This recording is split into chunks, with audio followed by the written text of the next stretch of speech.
Hello friends, मैं आरती यादव आपके अपने यूट्यूब चैनल पर आप सभी लोगों का हार्दिक स्वागत करती हूँ। आप सभी लोगों को हमारा नमस्कार। तो आज यहाँ पर हम बात करने वाले हैं सेल बायोलॉजी का एक मोस्ट इम्पोर्टेंट टॉपिक लाइसोसोम्स।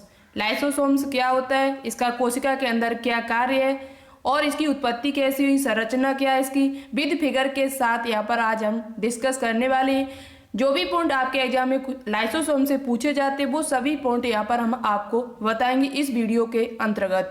तो वीडियो को पूरा जरूर देखिएगा और साथ ही साथ नोटबुक में नोट डाउन करते हुए जरूर चले, जिससे आप बाद में इन चीज़ों को अच्छे से रिवाइज कर सके, आपकी तैयारी और भी बेहतरीन हो सके 2021 एग्जाम्स के लिए। चाहे आप सीपी नेट की तैयारी कर रहे हो, BHU, GSBM Kanpur, paramedical, RUHS, BSc nursing entrance exam, किसी भी एग्जाम की तैयारी कर रहे हो तो आप नोटबुक में नोट डाउन करते हुए प्रत्येक चीज़ को चलें और उसे अच्छे से रिवाइज करें, जिससे आपकी तैयारी और भी अच्छी हो सके।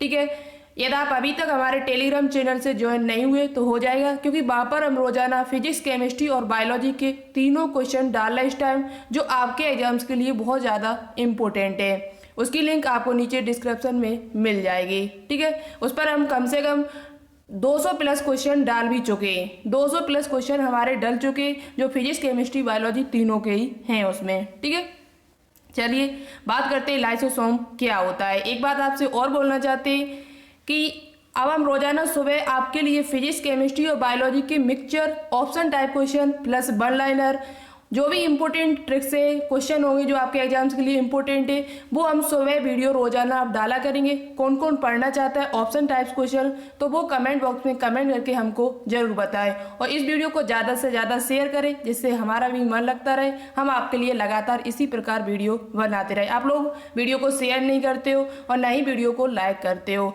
प्लीज़ वीडियो को ज़्यादा से ज़्यादा शेयर कर दिया करो, पसंद आए तो इसे लाइक कर दिया करो और थोड़ा चैनल को जल्दी से ग्रो कराइए, जिससे हम आपकी लाइव क्लास जल्दी से जल्द स्टार्ट कर सके। ऑप्शन टाइप क्वेश्चन आपको जल्द ही मिलने वाले हैं। फिजिक्स, केमिस्ट्री और बायोलॉजी के तीनों ही क्वेश्चन उसमें मिक्सचर मिला करेंगे, जो आपके एग्जाम्स के लिए बहुत ज़्यादा इंपॉर्टेंट होंगे और वो वीडियो रोजाना आपको सुबह मिलेगी।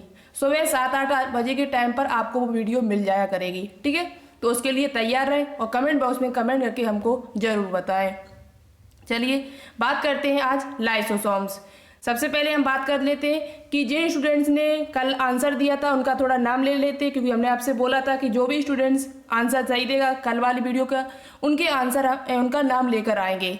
तो सबसे पहले हमारे जैसे मोहिद आबिद जी, अर्जुन वर्मा, और उसके बाद जीतपाल यादव, मंजेश जी, उसके बाद संध्या सिंह, नीतू कुमारी, मानसी, आलोक कुमार, गजेंद्र कुमार, इस प्रकार इन स्टूडेंट्स ने आंसर सही दिए हुए थे और इनके हमने नाम भी, और बाकी के जो छूट गया हो तो बात की बात है, आप आगे वाली वीडियो में आंसर दीजिए तो हम नेक्स्ट वीडियो में आपका नाम जरूर लेकर आएंगे।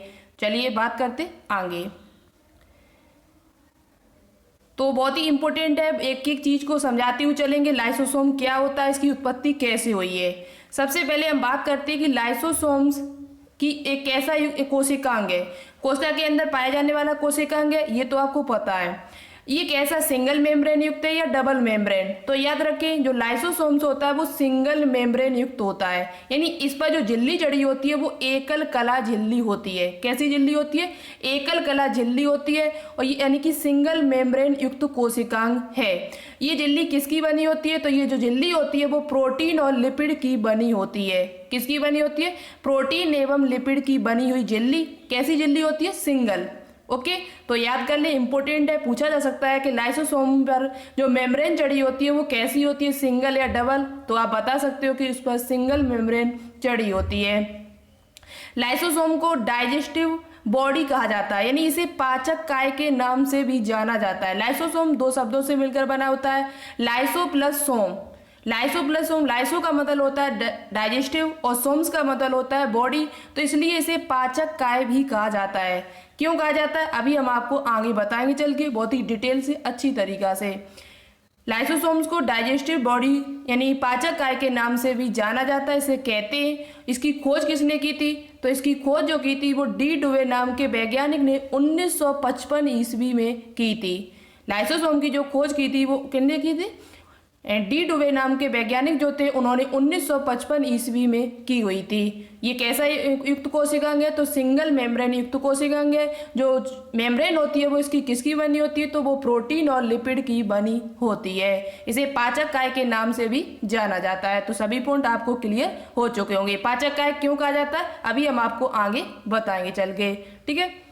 चलिए आगे बात करते हैं।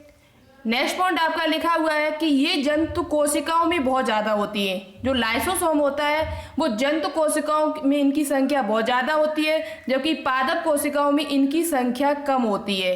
अब जंतु कोशिकाओं में देखा जाए तो सबसे ज्यादा कहाँ पर होती है, किन की कोशिकाओं में? तो जैसे वृक्क की कोशिकाएं हुई, यकृत की कोशिकाएं, ल्यूकोसाइट्स यानी WBC है, पेनक्रियाटिक यानी अग्नाशयी कोशिकाएं आदि में अधिक पाई जाती हैं।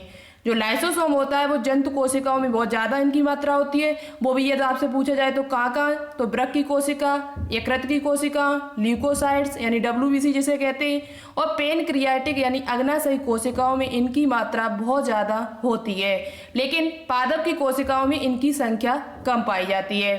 लाइसोसोम जो होता है वो थैलीनुमा संरचना होती है, वो भी हाइड्रोलाइटिक एंजाइम से भरी हुई, हाइड्रोलाइटिक एंजाइम से भरी विभिन्न प्रकार के एंजाइमों से भरी हुई संरचना होती है। तभी तो इसके पाचक काय कहा जाता है। क्यों? क्योंकि ये क्या करता है, बाहर से आने वाले जो भी पदार्थ होते हैं उनको ये पचा जाता है। बाहर से आने वाले जो भी पदार्थ होते हैं, जीवाणु यानी कोई भी बाहर से पदार्थ आ रहा है हानिकारक, तो ये उसको क्या कर लेते हैं, विभिन्न एंजाइमों की सहायता से उसे पचा जाते हैं। और जो लाइसोसोम होता है वो हाइड्रोलाइटिक एंजाइम से भरी हुई थैलियां होती हैं। क्या होती है? हाइड्रोलाइटिक एंजाइम से भरी हुई थैलियां होती है, थैलीनुमा संरचना होती है, और इसमें विभिन्न प्रकार के एंजाइम्स पाए जाते हैं जो उनको पचाने में सहायक होते हैं। हाइड्रोलाइटिक एंजाइम्स को हिंदी में बोला जाए तो जल अपघटनीय विकर कहा जाता है। क्या कहा जाता है? जल अपघटनीय विकर, ठीक है। तो आपको हिंदी में भी मिल सकता है। सिर्फ आप इतना याद रखें कि लाइसोसोम जो होते हैं वो हाइड्रोलाइटिक एंजाइम से भरी हुई थैलियां होती हैं जो कोशिका के अंदर पाई जाती हैं, ठीक है। चलिए नेक्स्ट पॉइंट बात करते हैं। नेक्स्ट पॉइंट इसकी देखते हैं संरचना कैसी होती है। तो याद रखें लाइसोसोम की जो संरचना होती है वो निश्चित नहीं होती है। लाइसोसोम की जो संरचना होती है वो कोई निश्चित आकार नहीं इसका होता है। इसका जो व्यास होता है वो 0.4 माइक्रोमीटर से लेकर 0.8 माइक्रोमीटर तक लगभग होता है। इसकी जो आकार देखा जाए कितना होता है, तो इसका जो साइज होता है वो 0.4 माइक्रोमीटर से लेकर 0.8 माइक्रोमीटर तक होता है। लाइसोसोम का कोई निश्चित आकार नहीं होता, अनियमित होता है ये, ठीक है। अब बात करते हैं इसकी उत्पत्ति कैसी होती है, ओरिजिन कैसे, यानी कि इसकी उत्पत्ति कैसे हुई है। तो आप याद रखें, इंपोर्टेंट पॉइंट है, पूछा भी जा सकता है आपसे कि लाइसोसोम की उत्पत्ति कैसे हुई है। तो लाइसोसोम की उत्पत्ति गोल्गी काय, हमने जो आपको पिछली वीडियो में समझाया था गोल्गी काय क्या होता है, गोल्गी काय की थैलियों और अंतःप्रद्रवी जालिका से होती है। आप देखो याद रखिए, जो एंडो मेम्ब्रेन सिस्टम में हमने आपको 4 कोशिकांग बताए थे। कितने कोशिकांग बताए थे? 4। अंतःप्रद्रवी जालिका, गोल्गी काय, लाइसोसोम प्लस रसदानी। तो एक दूसरे से सबसे पहले अंतःप्रद्रवी जालिका जो केंद्रक के पास में पाई जाती है, उसके जस्ट पास में आपको गोल्गी काय मिलेगा। क्या मिलेगा? गोल्गी काय। और गोल्गी काय के पास में तुरंत गोल्गी काय की जो नलिकाएं थैलियां टूट के अलग होती है वैक्यूल, उन्हीं से लाइसोसोम का निर्माण हो जाता है। किसका निर्माण होता है? लाइसोसोम। और वही लाइसोसोम बड़े होकर क्या करते हैं? वैक्यूल का निर्माण करते हैं, ठीक है। बड़े बड़े और वैक्यूल यानी रसदानी का निर्माण करते हैं। तो ये चारों कोशिकांग जो होते हैं वो एंडो मेम्ब्रेन सिस्टम के बाहर एंडो मेम्ब्रेन सिस्टम का निर्माण करते हैं। और इनकी जो उत्पत्ति है, जो लाइसोसोम की उत्पत्ति है, वो गोल्गी काय की थैलियों और अंतःप्रद्रवी जालिका से होती है। अंतःप्रद्रवी जालिका और गोल्गी काय से होती है। तो आप इतनी बात को याद रखिए, बहुत ही इंपॉर्टेंट पॉइंट है, आपसे पूछा भी जा सकता है। चलिए नेक्स्ट पॉइंट बात करते हैं। देखो ये है गोल्गी काय का, गोल्गी काय का नहीं, लाइसोसोम का फिगर। ये लाइसोसोम का फिगर है, देखते क्या है इसमें। तो सबसे पहले हमने आपको बताया लाइसोसोम जो होता है उसे डाइजेस्टिव बॉडी कहा जाता है। ये क्या करता है? बाहर से आने वाले पदार्थों को पचा जाता है। या कोई कोशिका के अंदर कोई कोशिकांग यदि वृद्धि हो चुका है, ओल्ड हो चुका है, तो ये क्या करता है? उसको भी पचा जाता है। ये इतनी शक्ति है कि ये क्या करता है, जो भी जैसे कोई कोशिकांग वृद्धि हो चुका, कोई कोशिकांग पुराना हो चुका, वह काम सही से नहीं कर रहा है, तो कोशिका उसको ऑर्डर देती है कि तुम इसे पचा जाओ, इसे खा जाओ। तो ये क्या करता है, जो भी कोशिकांग होती है जो वृद्धि हो जाती है, जो डैमेज है कोई सेल होती है, क्षतिग्रस्त कोई कोशिका होती है, ये उसको भी पचा जाता है, इसलिए इसे पाचक काय कहा जाता है। क्या कहा जाता है? फेगोसाइटोसिस क्या होता है अभी हम आपको आगे बताएंगे। ऑटोफेगी क्या होता है ये भी अभी हम आपको बताएंगे आगे, बहुत ही इंपॉर्टेंट पॉइंट है आपके एग्जाम्स के लिए। तो ये देखो आपको दिखाई दे डैमेज सेल ऑर्गन, जो भी डैमेज ऑर्गन हो जाते हैं, जो कोशिकांग होते हैं वो डैमेज जो हो जाते हैं, ये उनको ही पचा जाता है। ये लाइसोसोम आपको थैलीनुमा संरचना दिखाई दे रही होगी, तो ये क्या करता है, उनको क्या करता है, पचा जाता है। कुछ माइक्रो मॉलिक्यूल्स बाहर से आते हैं, उनको भी ये पचा जाता है। तो इसका काम सिर्फ इतना ही है लाइसोसोम का, ये विभिन्न पदार्थों को पचाना, विभिन्न प्रकार के पदार्थों को अपने जो एंजाइम इसके अंदर जो पाए जाते हैं उनकी सहायता से ये उनको पचा जाता है। इसके अंदर एसिड पाया जाता है। क्या पाया जाता है? इसके अंदर जो होता है वो एसिड पाया जाता है, तो उसी की सहायता से ये उनको क्या करता है, पचा जाता है। इसको एटम बम भी कहा जाता है। क्या कहा जाता है? एटम बम भी कहा जाता है। चलिए आगे बात करते हैं। तो आपको लाइसोसोम का चित्र यहाँ पे दिखाई दे गया होगा। लाइसोसोम यानी फेगोसाइटोसिस क्या होता है, पिनोसाइटोसिस क्या होता है, ऑटोफेगी क्या होता है, अभी हम आपको आगे बताएंगे चल के। ठीक है, चलिए तो सबसे पहले हम बात करते हैं कि लाइसोसोम में कौन कौन से एंजाइम पाए जाते हैं। लाइसोसोम में कौन कौन से एंजाइम पाए जाते हैं? तो लाइसोसोम में प्रोटीन को पचाने के लिए प्रोटीएज होता है, राइबोन्यूक्लियेज होता है, कार्बोहाइड्रेट होता है, कार्बोहाइड्रेज और फॉस्फेटेज होता है, आदि एंजाइम पाए जाते हैं। इसमें इतने प्रकार के एंजाइम, लाइपेज एंजाइम यानी प्रोटीएज होता है, राइबोन्यूक्लियेज होता है, कार्बोहाइड्रेट होता है जो कार्बोहाइड्रेट को पचाने वाला, फॉस्फेटेज होता है। इस प्रकार के एंजाइम इस लाइसोसोम में पाए जाते हैं। किसमें पाए जाते हैं? लाइसोसोम में। तो आपको एंजाइम भी पता चल गए होंगे। ठीक है, नोटबुक में नोट डाउन जरूर करना है इनको। नेक्स्ट पॉइंट बात करते हैं। नेक्स्ट पॉइंट है इनका कार्य। आप देखते हैं इनके प्रमुख कार्य क्या क्या है। कार्य इनके बहुत ज़्यादा इंपॉर्टेंट है, तो कार्य जितने भी हम आपको बताएं उनको सभी को नोटबुक में नोट डाउन जरूर कर लेना। लाइसोसोम के प्रमुख कार्य।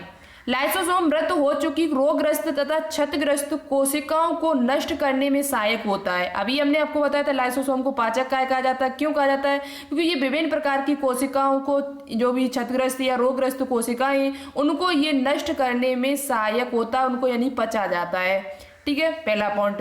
दूसरा पॉइंट है लाइसोसोम को बाहरी आने वाले पदार्थों को भी पचा जाता है। लाइसोसोम जो होता है बाहर से आने वाले जो भी पदार्थ होते हैं उनको ये क्या करता है, पचा जाता है। जैसे आपने WBC देखा होगा, WBC जो होता है उसमें क्या होता है, बाहर से जो भी पदार्थ आता है वो उनको क्या करता है, खा जाता है। उसी प्रकार से तो WBC क्या एक प्रकार की कोशिका है, तो उसके अंदर लाइसोसोम ही होगा जो क्या करता है, बाहर से आने वाले पदार्थों को क्या कर देता है, पचा जाता है। या कोई रोगग्रस्त या क्षतिग्रस्त कोई कोशिका है उसको नष्ट कर देता है, ये कौन, लाइसोसोम। चलिए नेक्स्ट कार्य की बात करते हैं। नेक्स्ट कार्य है कि फेगोसाइटोसिस क्या होता है। अभी हमने आपको बताया था, और ये पॉइंट हम शायद एक वीडियो में और बता चुके किसी में, फेगोसाइटिस और पिनोसाइटिस के बारे में, लेकिन थोड़ा वहाँ पर क्लियर नहीं हो पाया था। तो फेगोसाइटोसिस क्या होता है? फेगोसाइटोसिस जिसका क्लियर ना हो वहाँ पर, वो आज यहाँ पर क्लियर कर ले अच्छे से। फेगोसाइटोसिस का मतलब होता है बाहरी ठोस पदार्थों को ग्रहण करना।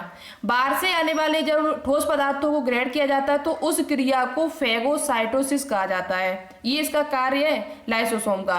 फेगोसाइटोसिस का मतलब क्या होता है, बाहर से ठोस पदार्थ जो भी आते हैं उनको ग्रहण करना क्या कहलाता है, फेगोसाइटोसिस कहलाता है। जैसे मानव की WBC और प्रोटोजोअन में देखा गया। ये मानव की जो WBC होती है, जो श्वेत रुधिर कणिकाएं होती है, उनका कार्य यही होता है, और जो प्रोटोजोआ संघ के जो जीव होते हैं उनका कार्य भी यही होता है। आपको कमेंट बॉक्स में कमेंट करके आज बताना होगा कि प्रोटोजोआ संघ में कौन कौन से जीव आते हैं।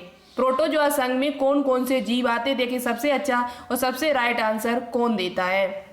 आज आगे बात करते हैं। तो फेगोसाइटोसिस तो आपको समझ में आ गया होगा। फेगोसाइटोसिस का मतलब होता है जो बाहरी ठोस पदार्थों को ग्रहण करना, बाहरी ठोस पदार्थों को ग्रहण करना। पिनोसाइटोसिस क्या होता है? तो पिनोसाइटोसिस का मतलब होता है जब कोशिका झिल्ली द्वारा यानी तरल पदार्थों को ग्रहण किया जाए। जब तरल पदार्थों को ग्रहण किया जाता है तो उस क्रिया को पिनोसाइटोसिस कहते हैं, और जब ठोस पदार्थों को ग्रहण किया जाता है तो उस क्रिया को फेगोसाइटोसिस कहते हैं।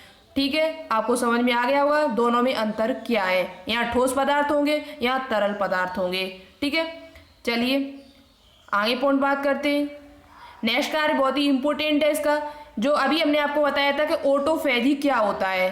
तो लाइसोसोम को कोशिका के अंदर वृद्धि यानी ओल्ड कोशिकांगों का भी पाचन कर लेता है, तो इस क्रिया को ऑटोफेजी कहा जाता है। जब लाइसोसोम कोशिका के अंदर जो भी ओल्ड यानी पुरानी जो कोशिकांग होते हैं कोशिका के अंदर पाए जाने वाले, जैसे माइटोकॉन्ड्रिया हुआ, अंतःप्रदवी जालिका और भी जो हुए, उनको क्या करता है, ये पचा जाता है। उनको ये जब पचा जाता है यानी स्वयं कोशिकांगों को जब पचा जाता है तो इस क्रिया को ऑटोफेगी यानी ऑटोफेजी कहा जाता है। इंपॉर्टेंट पॉइंट है, वेरी वेरी, इसको जरूर नोटबुक में नोट डाउन कर लेना। लाइसोसोम कोशिका के अंदर जो भी वृद्ध यानी ओल्ड कोशिकांग होते हैं उनका ये पाचन कर लेता है और इस क्रिया को क्या कहते हैं, ऑटोफेजी कहा जाता है। ठीक है, चलिए नेक्स्ट पॉइंट देखते हैं। नेक्स्ट पॉइंट है कि इसे आत्महत्या की थैली क्यों कहा जाता है। आपने नाम ये सुना होगा, जनरली क्वेश्चन पूछा जाता है कि लाइसोसोम को आत्महत्या की थैली क्यों कहा जाता है, सुसाइडल बैग ऑफ सेल क्यों कहा जाता है। तो उसका कारण क्या है, देखो लाइसोसोम जिस कोशिका के अंदर है उसमें कभी कभी उस कोशिका को ही पचा जाता है। जब कोशिका बहुत ज़्यादा काम नहीं सही से करती है तो कोशिका खुद कहती है कि हमको अब खा जाइए, आप मुझे ख़त्म कर दीजिए। तो ये क्या करता है, उसमें लाइसोसोम जो होता है वो उसमें जो विभिन्न प्रकार के एंजाइम्स होते हैं, एसिड भरा होता है, तो उसे जब ये खुद अपने आप को फट जाता है, जब ये लाइसोसोम जब खुद अपने आप को फाड़ लेते हैं तो वह कोशिका नष्ट हो जाती है। इसलिए इसे क्या कहा जाता है, कोशिका की आत्महत्या, यानी ये कोशिका की क्या हो जाएगी, आत्महत्या। कोशिका खत्म हो जाएगी, वह अपनी खुद आत्महत्या कर लेती है, तो इसलिए उसे कोशिका की आत्महत्या की थैली कहा जाता है। किसे, लाइसोसोम को। लाइसोसोम को आत्महत्या की थैली क्यों कहा जाता है, क्योंकि ये कोशिका को ही कभी कभार पचा जाता है, खा जाता है, इसलिए इसे आत्महत्या की थैली यानी सुसाइडल बैग ऑफ सेल के नाम से भी जाना जाता है, या इसे एटम बम के नाम से भी जाना जाता है। तो याद रखें, इसे आत्महत्या की थैली या एटम बम क्यों कहा जाता है, अभी हमने आपको बता दिया है। तो ये पॉइंट थे हमारे किससे संबंधित, लाइसोसोम से संबंधित। जो भी इंपॉर्टेंट पॉइंट थे हमने आपको सभी बताए हुए, और कमेंट बॉक्स में कमेंट करके हमको बताएं कि संघ प्रोटोजोआ में कौन कौन से जीव आते हैं, उनका नाम बताएं, प्लस अंतःप्रदवी जालिका के बारे में यानी उनकी खोज किसने की थी, और ये हमने क्वेश्चन शायद आपको दे दिया, हम कुछ दूसरा क्वेश्चन देते हैं। ठीक है, तो आप उसी का आंसर दें कि प्रोटोजोआ संघ में आने वाले जीवों का नाम क्या क्या है। ओके, तो आज के लिए इतना ही। कमेंट बॉक्स में कमेंट करके बताएं क्लास कैसी लगी, और नेक्स्ट क्लास के लिए तैयार रहें। Thanks for watching this video. जय हिंद, वंदे मातरम।